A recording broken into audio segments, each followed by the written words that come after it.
Avui us preparem pèsols amb oldú, una recepta senzilla i boníssima. Per fer-la necessitarem mig quilo de pèsols engronats, un quart de quilo de ceba tendra, 50 grams d'alls tendres, 100 grams de tomàquet, una copa de cava i un parell d'ous durs per persona. Una mica de vinagre per coure els ous.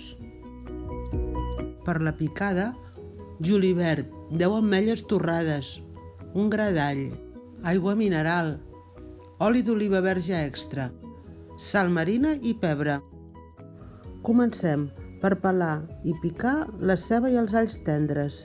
Ratllem el tomàquet i reservem. Agafem una cassola i afegim un raig d'oli i sofregim la ceba picada a foc mitjà durant 10 minuts. Ha de quedar cuita però no rossa. Incorporem l'all tendre, el deixem coure 10 minuts més i salpebrem. Mentre fem el sofregit, bullim els ous. Els posem en un cassó amb una mica de vinagre i sal.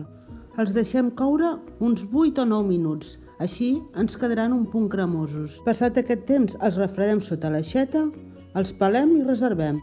Afegim el sofregit al tomàquet i el deixem coure a foc moderat 10 minuts més.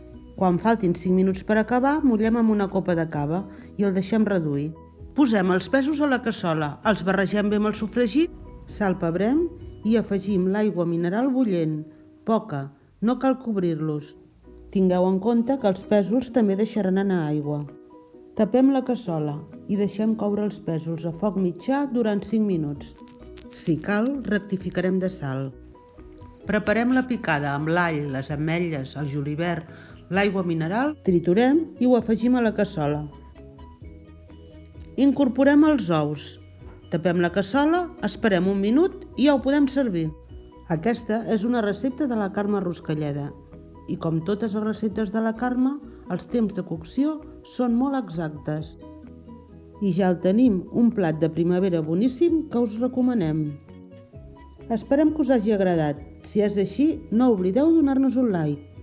I si us subscriviu, rebreu un avís quan publiquem les noves receptes.